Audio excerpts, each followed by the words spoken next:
This week at the Internet Cafe, the hacker culture. Are they demons or saviors? Would you trust your files to this man? What is the cult of the dead cow? And why don't these guys use their real names? Plus free software, a cyberblast of 4 megabytes of cool stuff if you've got a TV modem. Hackers tonight at the Internet Cafe. The Internet Cafe is made possible in part by Intel. One idea always leads to another. Now there are connected CD-ROMs that link rich multimedia with related information on the Internet. For connected CD-ROMs, it's the Intel Pentium processor. Hi, and welcome to the Internet Cafe. I'm Stuart Chaffee. I'd like you to meet my friends Jane and Andrew. And we're here at a cyber cafe in San Francisco called CoffeeNet. And we're talking about hackers tonight. We're going to meet some hackers tonight. And it's kind of timely because we just read that some hackers got into the CIA's website. So it makes you really wonder if it's easy to break into and alter the homepage that's run by the Central Intelligence Agency. How safe is your company's website, your personal website, personal information that's out there on the net, your credit card, and that kind of stuff? It's kind of scary. It really is. And, you know, it was interesting for me when we were going to all the websites and looking at all the things, especially that CIA website, is really trying to get an understanding of what's making these guys tick. Why are they doing what they're doing? I mean, is it really about a political agenda and freedom of information, or are these guys just having fun? Right. I'm also excited because we're going to talk not only to hackers, but to corporate security network experts. And these are guys who spend their days trying to keep hackers out of their networks. And we're going to look at some of the tools that they have developed to catch hackers, and also see how hackers may be using those same tools themselves to get into systems. And same time, the same guy is a hacker, and he's a corporate security consultant at the same time. All right, we in fact are going to meet some of the most notorious, infamous hackers in the world tonight, and we're going to visit some very weird websites where the hackers hang out. We're here with Dan Farmer, who is a corporate network security expert and has been a consultant for many large computer companies. And we're going to talk a little bit about what network security means. I'm just curious how you got started in the security business. Well, back in '89, which is kind of like the Stone Ages on the internet. A long time ago. Long time ago. In your teens, I take it. Not quite. I wish it were. But I was actually finishing up school. I was kind of programming and going to school half-time. And I was 1 credit short of graduation, so I took a summer class and wrote a program called COPS. Now, did you finish school? I have to ask that. I finished school. Oh, so I got good. my bachelor's, Made your my old parents piece of proud. paper. Great. And what did COPS do? Well, COPS was a security audit program. It basically diagnosed a Unix computer and told you what was wrong or right about the system. Great. And I gave it away, attracted some interest in industry and government, and got a call from CERT, which is the Computer Emergency Response Team, to get a job out in Carnegie Mellon. Now, is CERT a government agency? No, CERT was a federally funded research company. Okay. And essentially they would get government money, but they were free to do research or whatever they wanted with. They were actually part of a larger organization called the Software Engineering Institute. Okay, great. So tell me kind of what the average day would be like for a corporate network security person. Well, you know, I don't really know what an average day is. What would be an exciting day? A day that would just really get your blood flowing? Well, there's good days and bad days, and Okay. a bad day might be that you get a page or a phone call at 3 a.m. and someone says that someone just broken into our main corporate computers, and what are you going to do about it? Save the day, and then you have to scramble around trying to track down intruders. Great. Now, what do you usually use to track down intruders? Are there software tools that you're using, or? Well, it's kind of like this little combat you have with the enemy, so to speak, and you use the same kind of tools that they're using to try to track them down while they're trying a little cat and mouse game. While they're trying to run away from you, you're trying to chase them. Sometimes vice versa. If you're trying to sneak up on them, sometimes they turn on you and attack you. But usually, since you know the computers better, you have hopefully a better knowledge of your systems. You can kick them off or try to get them out. Last year, you were involved in releasing a software program on the internet called Satan. Can you tell me a little bit about that? Yeah, sure. Well, Satan was an acronym. It's a security administrator tool for analyzing networks. Okay. And kind of like the name sounds, it was a tool that you could point at points on the network, machines on the network, anywhere in the world, actually, from wherever you were, and you could analyze the security of the systems, and it could tell you if they were vulnerable, if they could be broken into, with a very easy-to-use graphical interface. Great. Now, I understand there was a lot of controversy about this because you released it free on the internet, so it wasn't just available for network folks, it was also available, I guess, for hackers as well. That's right. Well, my co-author, Vitsa Venema, and myself are both very big on education and giving information about security to people. Part of the problems we had with a lot of the security world is people like to keep tight to their chest all the secrets, because they think if you know about some way of breaking the system, they'll be in trouble. Right. But we thought that the tool would actually help out people, because they could then know how to defend themselves. And as it turned out, with all the press and the furor and everything, people actually focused on security and tightened up their systems, and I would hope use the tool for good use. So you didn't hear of any hackers that used it to get into, yeah, almost none at all. There was so much hype before. I think everyone was so afraid that they all fixed their machines before that. Right. That's good. Now, what about that hype? It seems like there was a little bit of an unorthodox way that you released this program.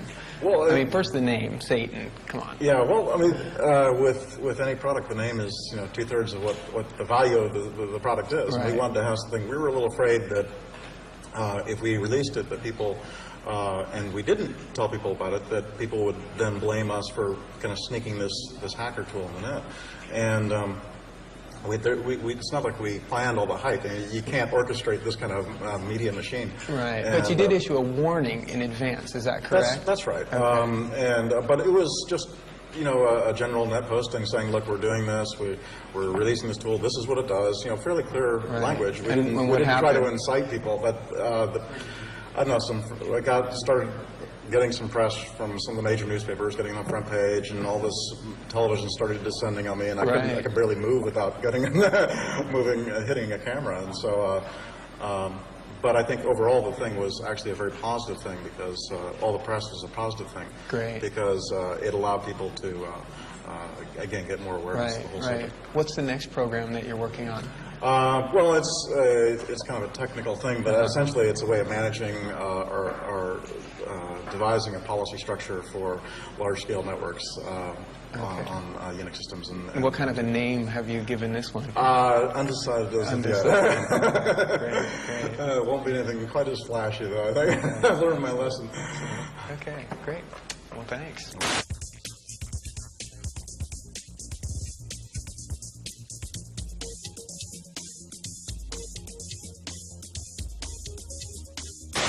Greetings from the loft. Current stock tip in the hacker community seems to be dealing with Security Dynamics of Massachusetts. The makers of SecureID's scramble the security problems in their one-time password token cards were presented to the net in the form of a white paper from ftp.secnet.com. The stock tip for Security Dynamics, NASDAQ ticker SDTI, seems to be sell short. With any luck, they will fix their problems in their product, and yet again we'll have a case of technology progressing due to hackers and security professionals worldwide.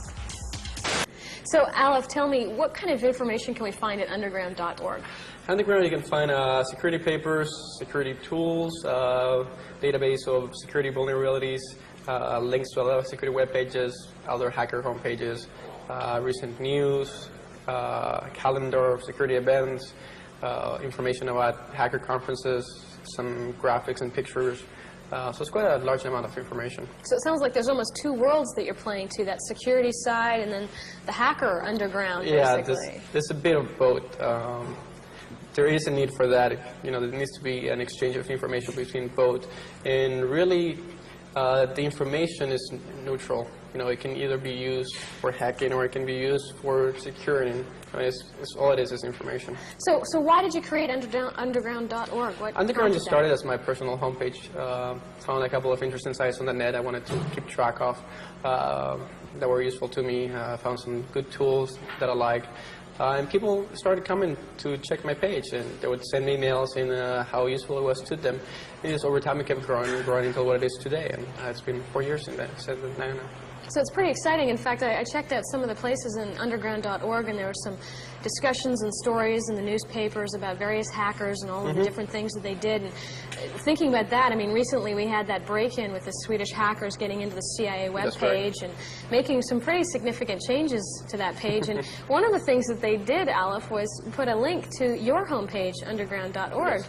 Any idea why they would have done that? Well, I think they if you ask anybody on the net where could I find information about security, they'll point you to several websites, and probably one of them would be Underground. So I think it was just a statement. They broke into the CIA's website. They showed them they had no security, and they're showing them, well, go here to learn something about security. So you're sure that you didn't have anything to do with that CIA? No, I'm sure of stuff. it. Yes, I would remember. Oh, okay. So now another thing, the Department of Justice had the same thing happen to them. Yes, it did. They got broken into as well. So I guess what that says is that these websites are pretty vulnerable. Yeah. A lot of people actually, scared. It's like they're wondering, well, it's information that the CIA has in their computers not going to be able to break in, people stealing them. But the CIA has their own network separate of the internet, which is not connected to the net. You would need to get into a dial-up server or actually physically go into the offices and use one of their computers to go over that kind of information. But it's a different picture for all these corporations that are connecting their intranets to the internet. Most of the time, the only thing protecting their network is a firewall. And a firewall is a pretty static thing. You buy it, you install it, and you leave it there. And a month from now or a year from now, a new security problem may arise that the firewall vendor maybe didn't think about, and maybe they'll be vulnerable then. So the fear is not, a make-believe. There really is a serious issue in terms of being able to get through those firewalls. Yes, it's also not really, you don't have to be paranoid about it. There's nothing in life this is 100%, and security is obviously not one of them. But it's something that evolves, and it's something that you have to keep up with. You cannot just go up and secure a machine and say, oh, there, it'll be secure in a year. And you should know, because you were one of the hackers getting into that, that yes, place. we experimented for a while. So what do you think, what's the psychology behind it? I mean, is it really all about freedom of information and being able to show that there's no security out there? There's a bit of bravado. There's a bit of showing your peers that you can do it. This obviously learning. So there's a bit of everything. Is it an innocent game, or is it, is it serious business? It starts as an innocent game. Some people may go the wrong way and end up in jail. Some other people, which is most of the people I know, eventually end up with jobs in corporations doing the same thing they did before, just getting paid for doing it. So something like what you're doing now, Exactly. I mean, basically talking about all those security things. And there's another place at that website, something called BugTrack. Can you tell me a little bit about that? BugTrack is a security mailing list I maintain. It's one of the largest security mailing lists on the net. There's probably a few thousand subscribers to it. We have a policy of full disclosure, which means when a new security vulnerability is discovered, we usually publish full details about it.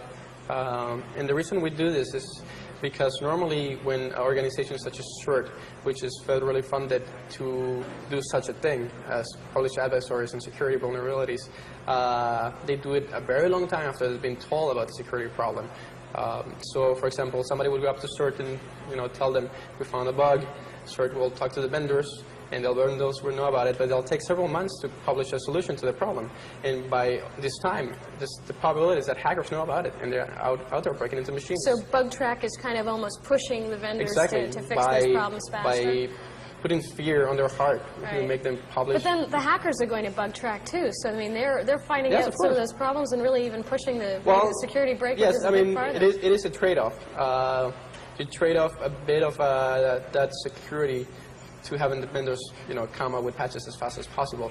But if you think about it, most likely the most elite hackers already had the security problems. They were already there exactly. before you guys even got there. So give me some ideas. If I wanted to get information about hacker psychology, or what being a hacker would be all about, or let's say I wanted to understand a little bit more about security, where are some websites that you'd recommend? I would check something like 2600.com, which is the website of Hacker Magazine. I would check things like root.org. Which is a loose need of computer hackers. Great. If you wanted to just learn more about general security, I would check something like COAST, the University of Purdue. They have a security department there. They do a lot of research. They keep a large archive of security tools and papers. I would check things like CERT. Thanks a lot. I really appreciate spending the time and getting a little bit more information about the background on security and hacking. No problem. Okay. Thank you. On tonight's Cyberblast, we're going to send you 4 cool programs. That's right, our Cyberblast is dumping data so fast that we can send you 4 complete programs in less than 2 minutes. Now, what you're seeing over here is the actual data coming into your computer right now. We're sending you these programs in the TV signal at about 2 megabytes per minute. If you don't have a TV modem, you can also get these files off of our website on your regular telephone modem. Now, doing it that way will take you at least a half an hour of connection time. But with our super-fast Cybercast technology, we're able to do this in less than 2 minutes. Now, let me tell you what we're sending you. First of all, do you think you're a hacker? We're downloading to you the official hacker test. Answer the questions and the program will tell you whether or not you have a right to call yourself a hacker. Now, if you're worried about other hackers, we're also sending you the latest version of Virus Scanner from McAfee. It's been updated to check for 257 new viruses, which have been added since the previous version of the program. Next, we're going to let you hack away at a golf ball. We're downloading Golf Score Analyst. It's a great program for keeping track of all your golf stats and analyzing your strengths and weaknesses. And finally, just for fun, we're sending you ScreenPix by Galtware. This cool utility lets you easily turn any graphics file or files in any format into a screensaver. Remember, we're sending all 4 programs to you in under 2 minutes. Now, to download these files this fast, you do need a TV modem. If you need information on how to use or find a TV modem, just check out the Internet Cafe section of our website at www.pctv.com. The TV modem uses the broad bandwidth of the television signal rather than the limited capacity of a phone line. That's how we're able to send you so much data so quickly. In fact, we're sending this to you at about 1 megabyte every 30 seconds. So it looks like the download is just about complete. Have fun with your 4 new programs. Remember, if you need more information, check out our website. It's www.pctv.com. That wraps up this Cyberblast of the Internet Cafe. I'm Giles Bateman. All right, so you guys are members of the Cult of the Dead Cow, kind of a pretty select group. There's about 12 members, right? I guess. And this is a website and a group of what, hackers? Do you call yourself a hackers organization? I think we're primarily hackers that don't hack anymore. We're an electronic zine for the hack freak community, people like us. Okay. Now, why don't you hack anymore? I think most of us have outgrown it to an extent. We started very early, in the early 80s, when it was really exciting, new and fresh. And these days, it just isn't that way anymore. When you say outgrown, is that because you're older or like the world is different? I think the world is different. It used to be that one person on his own could exploit or discover features of computer systems that were still in development, things that were constantly renewing themselves. Now both the computer technologies have settled down, and also, it's much more difficult to do something on an individual basis. So you talk about hackers and freaks. What do you mean by freaks? Well, freaks are generally people concerned with the phone system, the inner working of the phone system, and the network that comprises that system. All right, now, so we still hear a lot about hackers. You guys are saying, it's really not much fun anymore. Is hackers just like a social, cultural, rebellious thing these days, and you're not really a hacker, you just call yourself a hacker? I think it may be that way. I'm sure it's exciting for the kids that are up and coming now, but I don't think they feel nearly what we felt back in the early 80s when it was a whole new world out there. What did you feel back in the 80s when you started hacking? What was your motivation? What was exciting? It's an entire new world of electronics to explore, and it's a world that hadn't been explored by anyone. It was just wide open. Was it power in a way for a kind of, anxiety-ridden teenager to think, hey, I can break into this thing? Maybe so, but the rush of discovery is something that you really can't put into words. Today, though, there isn't much to discover anymore. You can subscribe to 2600 or Blacklisted and get all the information you need. There's not much to find on your own. So it's just matured kind of too much to really make it difficult for you, I guess. It's not as satisfying. Not as satisfying, yeah. Let me talk about your website. The Cult of the Dead Cow CDC was a really interesting website. The first thing I noticed, you go on there and you spend the first 8 pages bragging about your press clippings. Is this like a big put on? You guys just playing with everybody out there and they all think you're terrible guys, but you're just pulling everybody's chain? Well, I think we are playing with people to an extent, but if you dig past it, you find actual information there. And on the other hand, it's really not about the technical information. We've been promulgating files with fiction and other things, and that's really led to our longevity. But most people log on to CDC. Are they looking for hacker technical stuff, or is it really just another easy?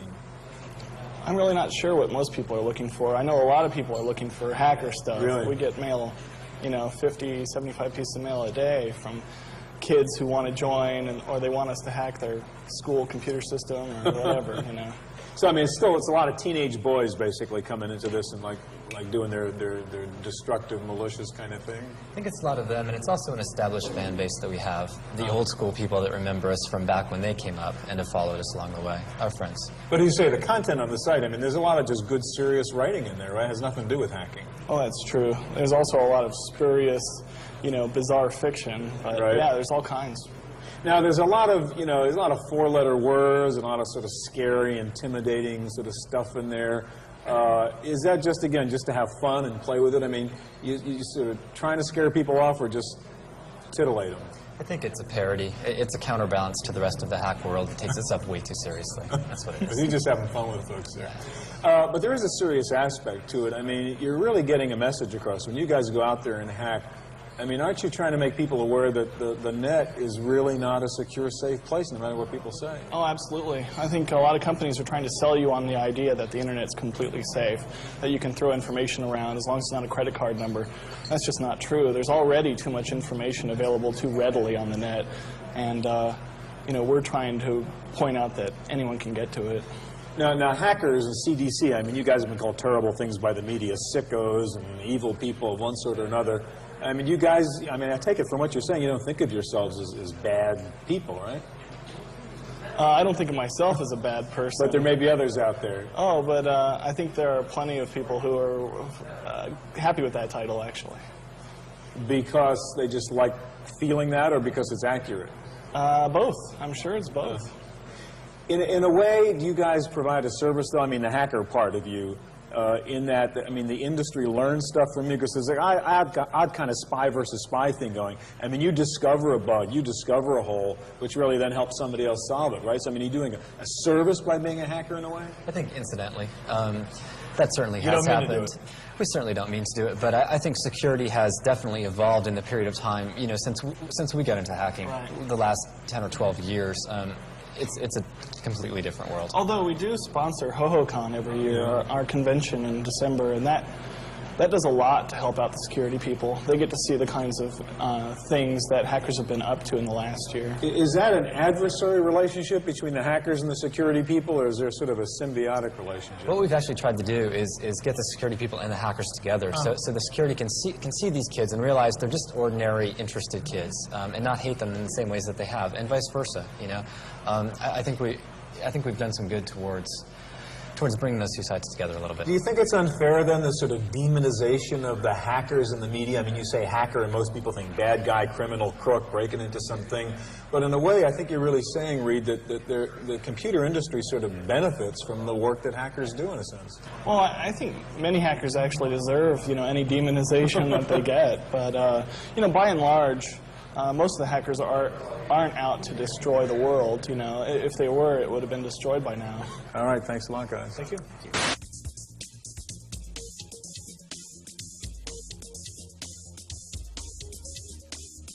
Hi, this is Death Veggie, Minister of Propaganda for Cult of the Dead Cow Communications, bringing you our Media Global Domination update for October 1996. We here at CDC are proud to announce that Operation Mad Cow, as initiated by our British Commando Geneticist team, is a complete success. There are now more dead cows in England than ever before.